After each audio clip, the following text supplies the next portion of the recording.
Hello, everybody. My name is Rick Wickstrom, and it's an honor and a privilege to present my presentation for a total worker health focus area in our webinar course.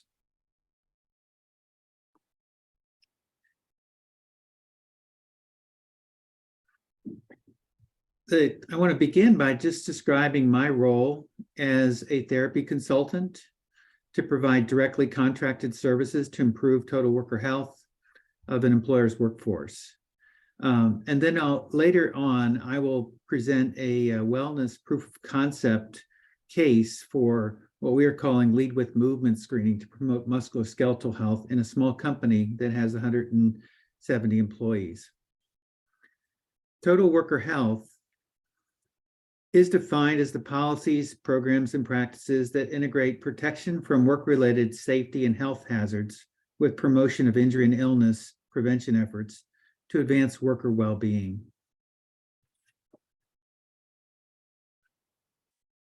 I have a passion for entry point care and providing direct to employer services, and it was quite gratifying to have a motion introduced from our Orthopedic Academy in August about access to physical therapists as entry point practitioners for activity participation, wellness, health, and disability determination. And this motion provides some important clarifications or communications of the skill set that we have in identifying the cause and nature of a person's injuries and symptoms, et cetera, our ability to render a diagnosis using appropriate labels, the ability to determine a person's functioning and extent of physical disability in all aspects of life, and our expertise with regard to prescribing or recommending suitable physical activity, accommodations, assistive equipment, and other interventions to improve individuals' participation in society.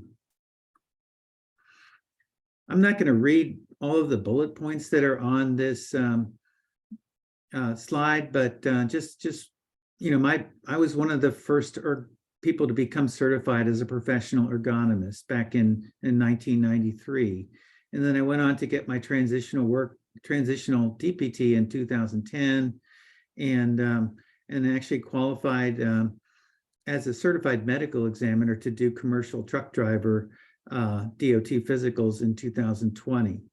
I'm also an accredited developer or consultant to work with employers to develop early return to work programs.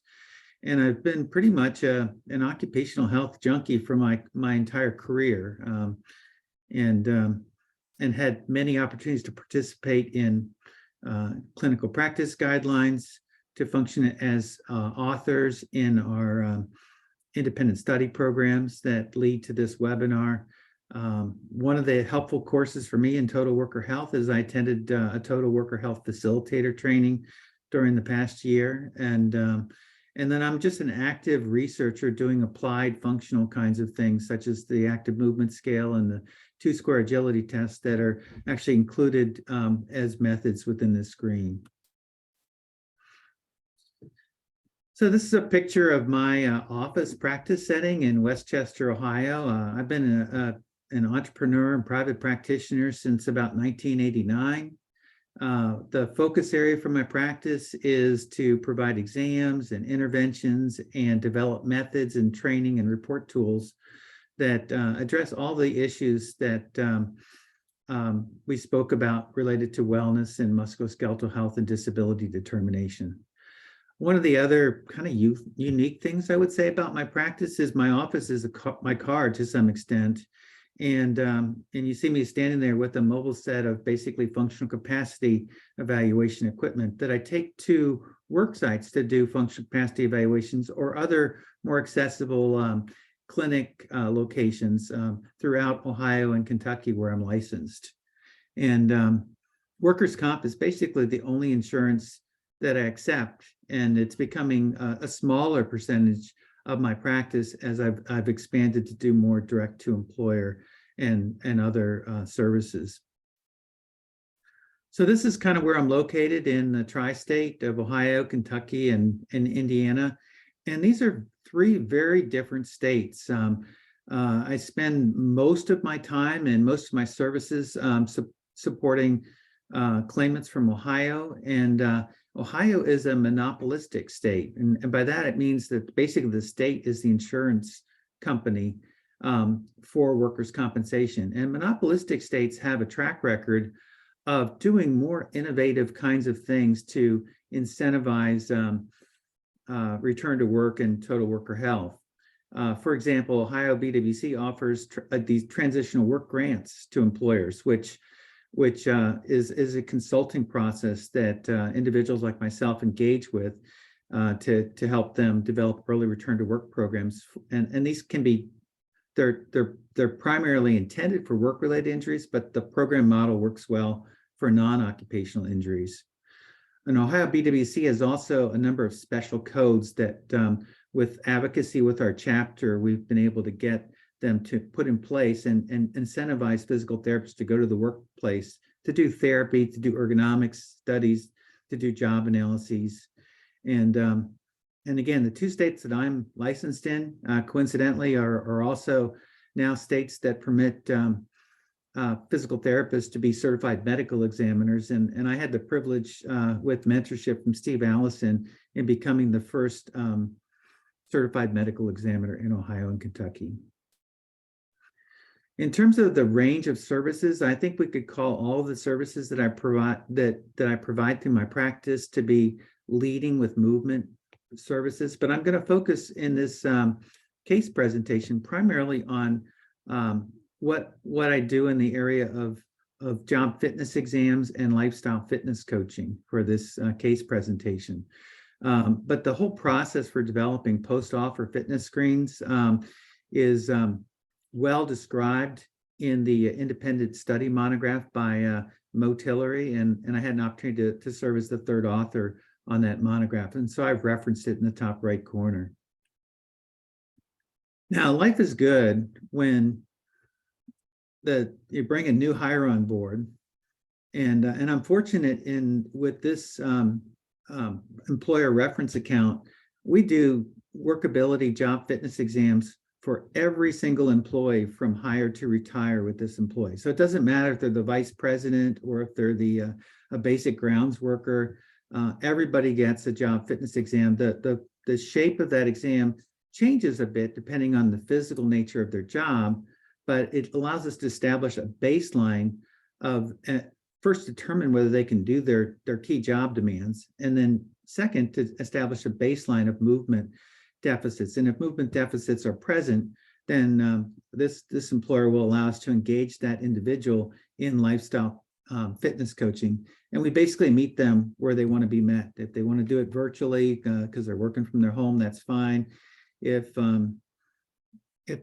there's a need to do it at our clinic or at the work site, we have the flexibility to do that. And so as long as the person is full duty, as I said, life is good. But on a periodic basis, we do annual wellness screens now. We've established this new model and proof of concept for doing that. And when there's movement deficits identified, the employer is funding virtual fitness coaching. Now, I put a reference to Daly et al. in the top right corner, which is the reference to our work rehab clinical practice guideline that was initiated from our occupational health special interest group. And so the model with these tracks of restricted duty and disability leave is as much as possible, we want to keep the person working when they have an injury. And that's true with this employer, whether they have a work-related injury or a non-occupational or personal injury.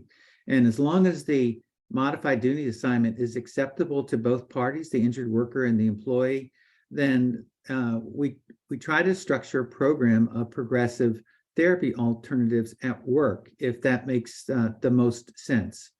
And that way they don't have to do, that's particularly true with work-related injuries, so they don't have to expend time outside of their normal work schedule to do rehab activities. And then our check for progress is our workability job fitness exam. And when they meet those criteria, they go back into the full duty movement program. And the same is true for the disability leave track. It's just that the person may go into the restricted duty track first and then go to the full duty movement program. But when someone is disabled, it's more problematic to see them at work. I've seen situations where that can be done, but usually that's done in a convenient clinic, and the progress is checked with the same style of workability job fitness exam.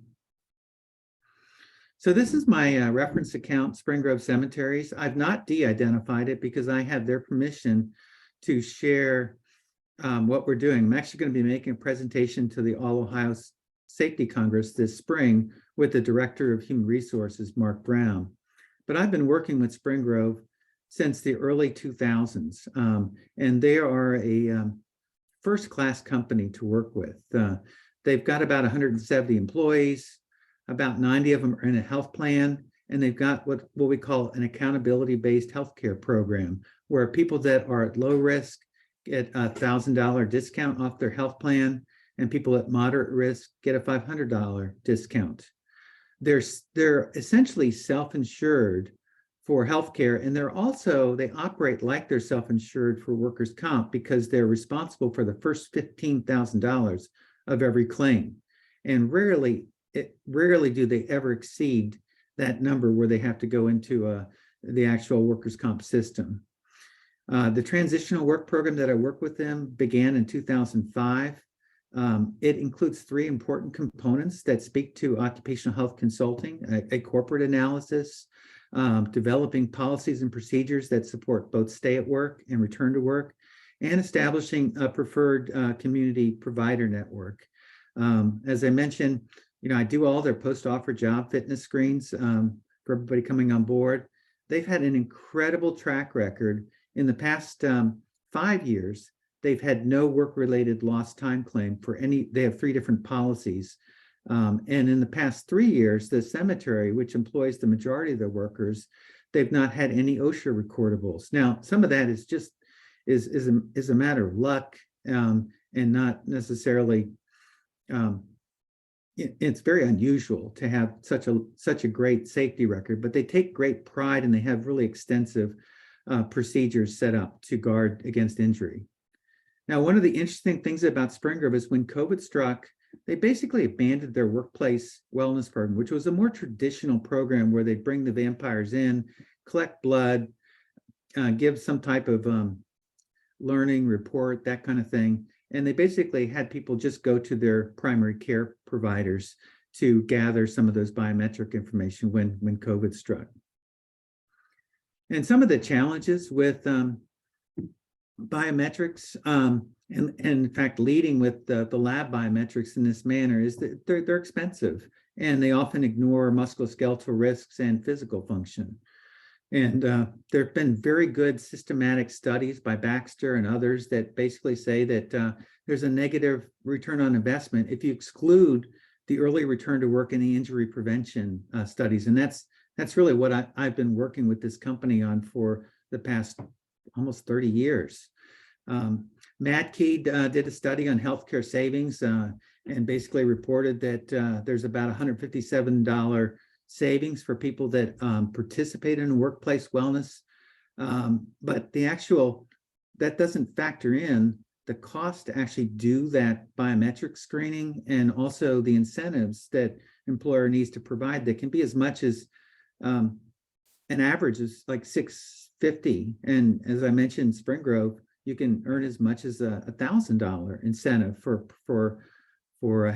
participating and having low risks. So we all need to keep in mind that wellness participants have have a better general state of health than people who choose not to participate in wellness. And in fact, that alone can account for the differences in health savings that are reported by Madkey. Now, I just want to kind of take you through the process we went through with this kind of novel approach to workplace screening. We did a survey out of the gate, which only took about 5 minutes for someone to complete. It was all quick check boxes. We did ask them to report their cardiac activity and provide a few activity examples, and and also to report their level of strength classification that they engaged in, and provide some examples for that, and to tell us how many days a week that they exercise. And that's mostly helpful to determine if they're meeting the physical activity standards by the World Health Organization and Centers for Disease Control. We do weigh them rather than just asking for self-reported weight. And weight is an important activity to classify whether they might benefit from virtual health coaching. And there's good data by Osbite and others that shows that people that are at higher levels of obesity have much more severe incidence and severity for workers' compensation claims. Now, this will give you kind of a pictorial view of the movement screen. We pioneered this movement screen, and we actually, when we pioneered it for a functional capacity evaluation as a screening tool to determine what body part specific exams we might take someone through. But now we use this movement screen basically throughout all of our services. So I'll do it routinely on any type of initial PT eval. I'll do components of it even during an office ergonomic screen, because people that have office issues oftentimes have coexisting problems that account for their symptoms. It's not all the equipment as well, but it's a brief screen of active movement. It takes 5 to at most 10 minutes to perform, depending on the complexity of the person. And I've cited references for that. And we've got a couple of different studies that are in progress as well. I'm just showing the data sheet that if you were using a paper form, we don't use paper forms, we use small devices to record their results. All of our record keeping is set up that way. But basically for each of those 14 movements, some of them have right and left ratings.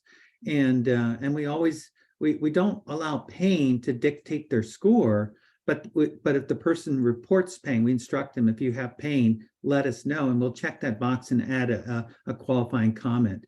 And so we're basing our rating of the movement on the level of observed performance. And there's criteria for each of these levels, for each of these movements. So in some respects, it's similar to tools that you may have used, such as the Berg Balance Score, that basically has levels of performance that are tied into a functional performance. So if you can do the movement most of the way or all the way and have good coordination, you're going to get a score of 4. And if you can't do the movement at all, you're going to get a score of 0. The second test that we do is another test that I've pioneered and we've researched. It's called the 2-square agility test. Both of these tests can be done in a cracker box. You don't need a lot of space, so you could do it in a booth if you were doing some type of wellness affair. But truly, most people would prefer to be in a private room, and most employers have some type of private conference room that still is big enough to allow for social distancing, to respect any kind of concerns the person has, in the wake of all the COVID stuff that we went through. But it's a quick stepping back and forth test. We time them for a series of cycles, and we can convert their time for doing that to a walk speed. And so we can classify their risk based on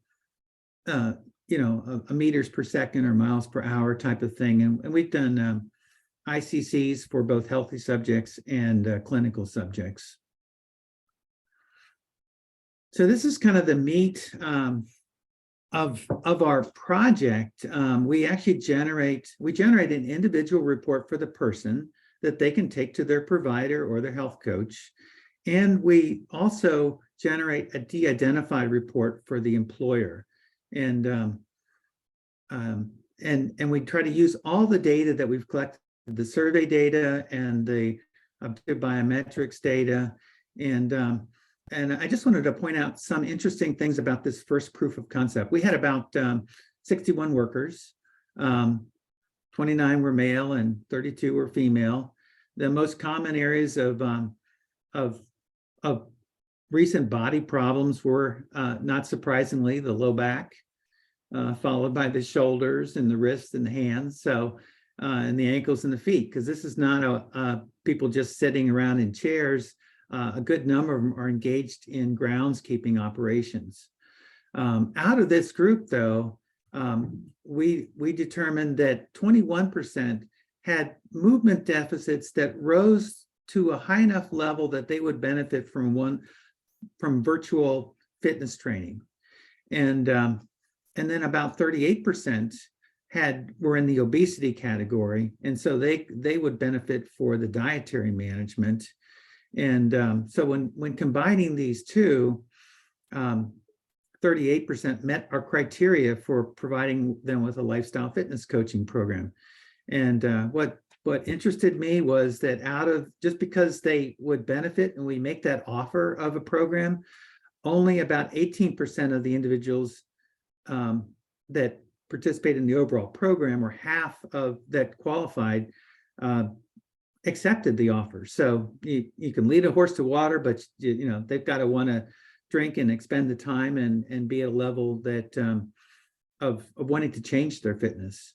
And the other thing that was important, and I know the employer was kind of surprised at this as well, but we didn't have any that were recommended to have physical therapy as an outcome of the movement screen program. We felt that we could manage those individuals through fitness coaching virtually, and if the fitness coach had difficulties, then they could coordinate community resources to meet more complicated needs. So it didn't look like we were being self-serving, or just recommending our own services and sending everybody back to the clinic, which is they may not say that to you, but that's always going to be a concern.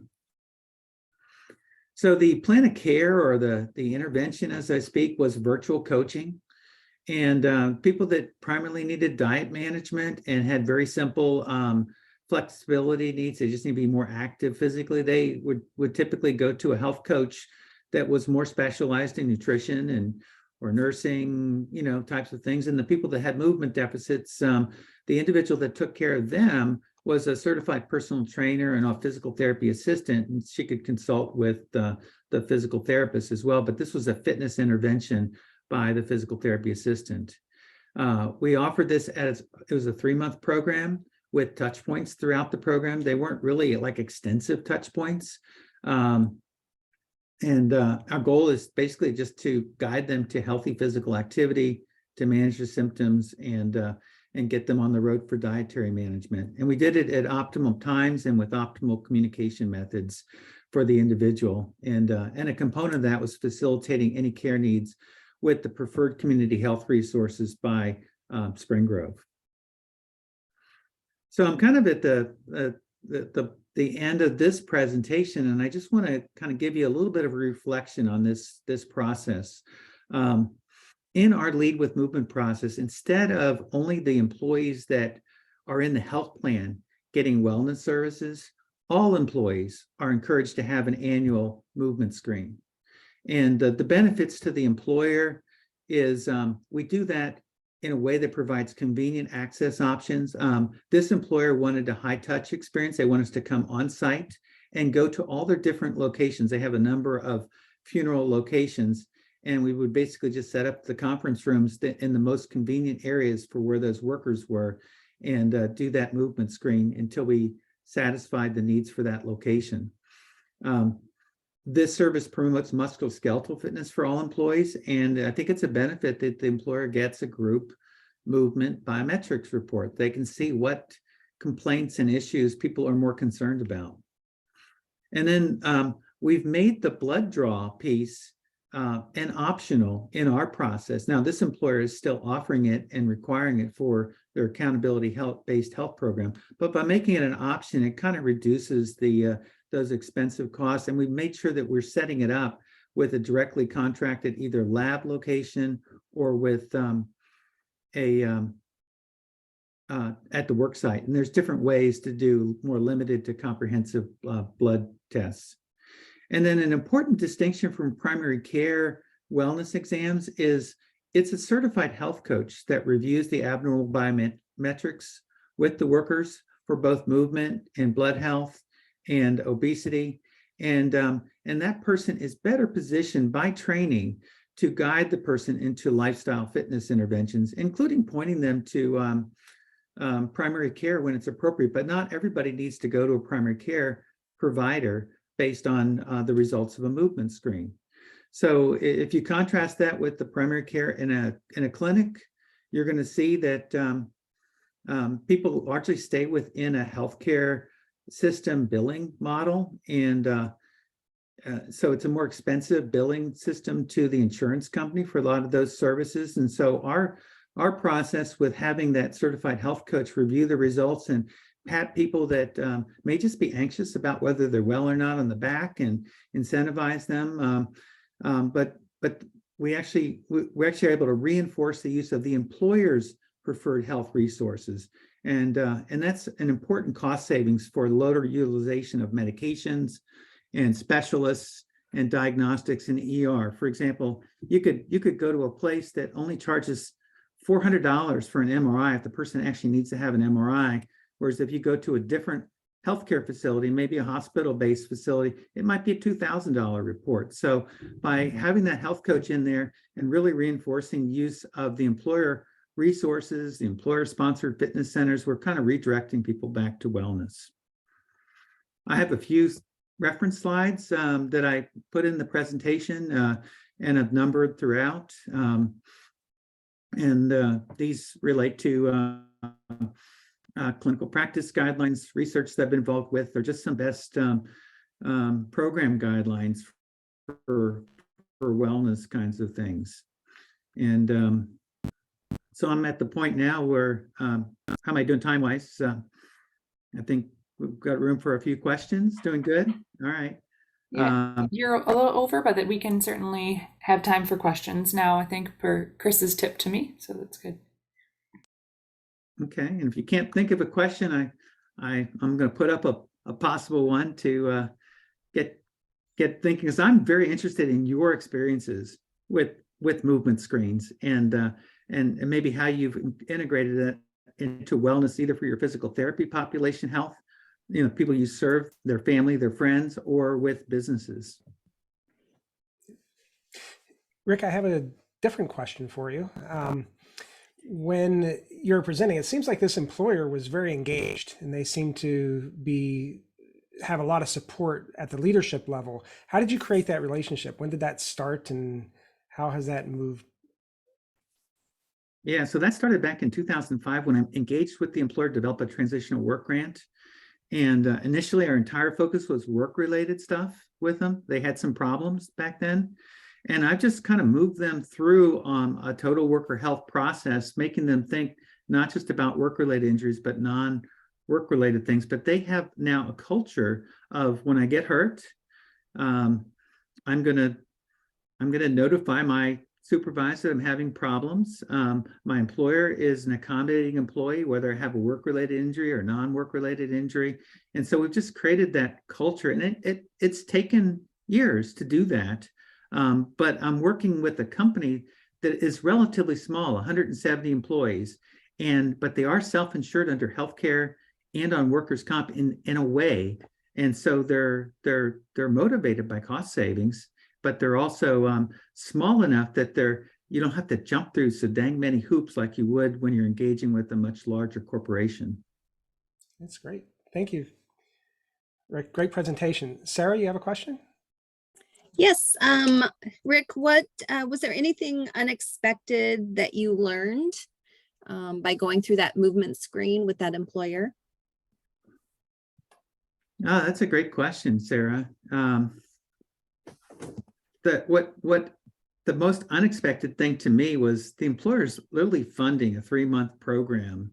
I'm not going to tell you exactly what we charged them for it, but it was a reasonable amount of money, be like what you might charge for a medical gym, when someone's transitioning out of therapy. And I was just surprised that only about half of the people that really qualified for the coaching wanted to actually do something about it. I think it's mostly the people that were perhaps just didn't want to do anything about their weight. I think it was that sector more than anything, because the individuals that had actual movement deficits that needed our certified health coach, who's both a PTA and a certified health coach, they mostly went in that direction. So just a matter of whether people want to put the effort in. Great. Thank you, Rick. We'll go ahead and move to Sarah's presentation now. So we'll listen to another perspective on occupational health.